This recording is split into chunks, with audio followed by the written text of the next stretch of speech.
Monsieur le directeur exécutif, cher David, Madame la présidente, chère Harriet, Mesdames et Messieurs les délégués, Mesdames et Messieurs, chers amis, je souhaite tout d'abord remercier chaleureusement l'American Jewish Committee pour son invitation et vous dire toute l'importance que j'accorde à votre travail pour lutter contre l'antisémitisme et la haine, encourager le dialogue et promouvoir les valeurs démocratiques. Dans une période marquée par un regain des discours haineux, les tentatives de remise en cause du modèle démocratique, votre engagement est essentiel.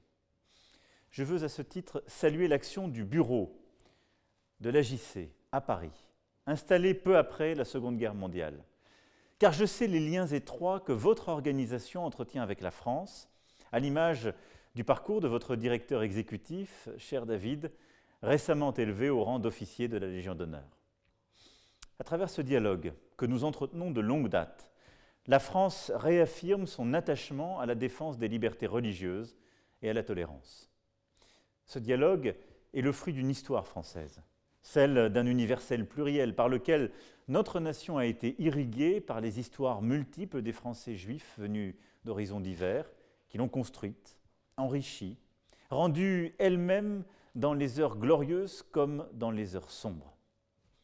Je veux donc réitérer avec vigueur que l'antisémitisme est hier comme aujourd'hui un fléau inacceptable, injustifiable, face auquel nous devons sans relâche mobiliser toutes les énergies.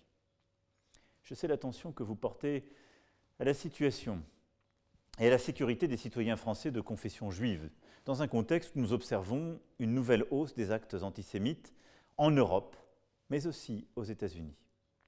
Aussi, je veux rappeler ici ma détermination sans faille, et celle du gouvernement, pour protéger l'ensemble de sa population et lutter contre toutes les formes de violence et de discrimination. Très tôt dans mon quinquennat, j'ai souhaité renforcer les moyens de la lutte contre l'antisémitisme, en mettant en œuvre un plan national sous l'autorité du Premier ministre.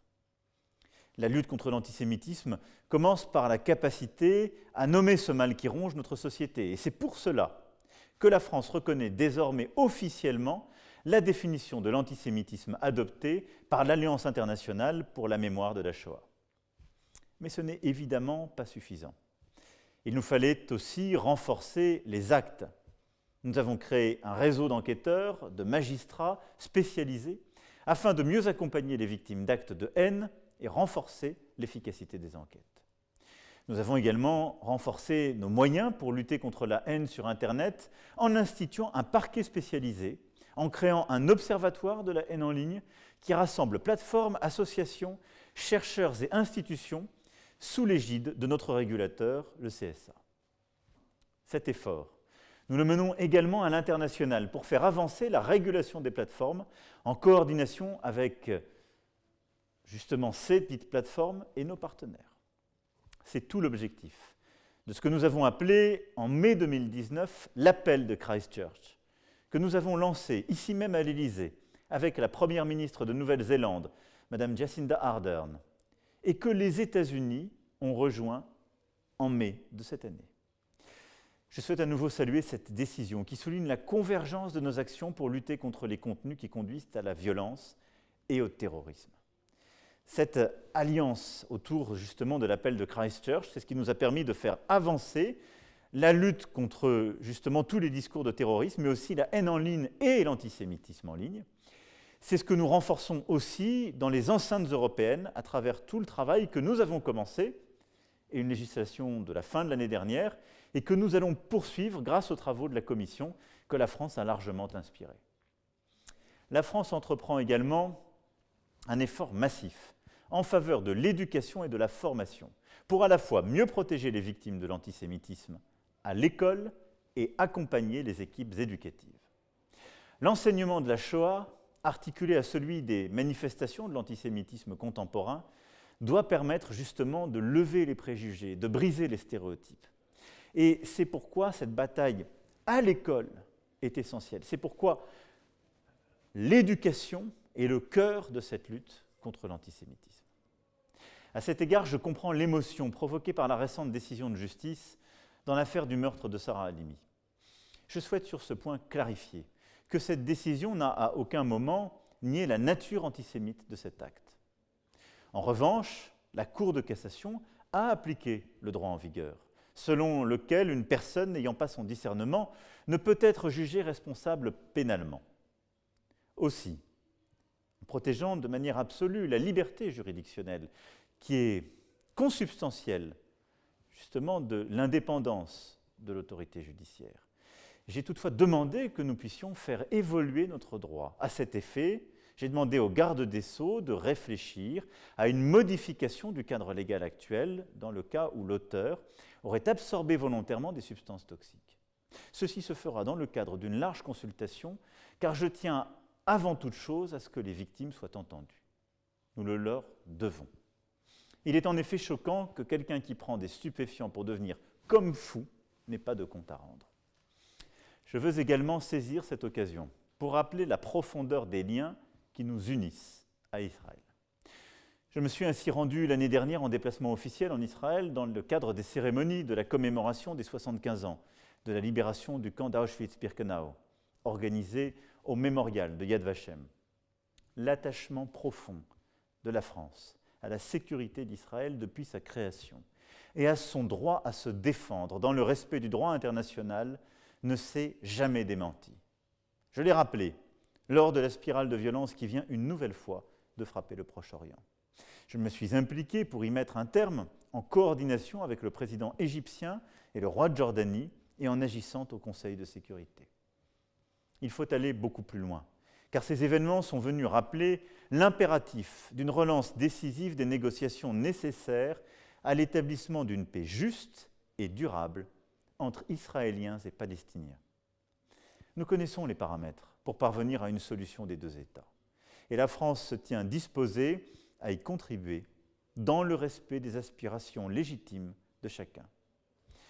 Nous accompagnons également les transformations dans la région. La normalisation des relations entre Israël et d'autres partenaires essentiels de la France, je pense notamment au Maroc, aux Émirats arabes unis, vont à cet égard dans le bon sens. Je voudrais aussi évoquer le Soudan, qui doit être accompagné dans son processus de transition. C'est dans cet objectif que j'ai réuni plusieurs dirigeants à Paris en mai dernier. Je poursuis par ailleurs mon engagement sur la crise libyenne et ses conséquences sur la sécurité régionale, qui reste pour moi une priorité. Au Liban, pays cher à la France, je me suis aussi fortement impliqué pour venir en aide au peuple libanais, victime d'une crise aux dimensions politiques, sanitaires, sociales et économiques.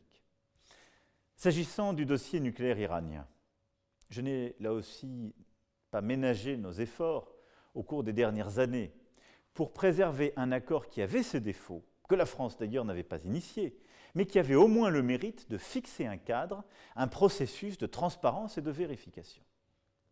Depuis l'élection du président Biden, nous nous employons à trouver activement, avec nos partenaires, une solution qui préserve sur le long terme la sécurité et la stabilité de la région. Nous allons poursuivre nos efforts, parce qu'il n'y a pas d'alternative à une solution négociée. Et c'est d'ailleurs ce que depuis 2018, la France poursuit, en proposant de compléter le JCPOA par la prise en compte des activités balistiques et des déstabilisations régionales de l'Iran.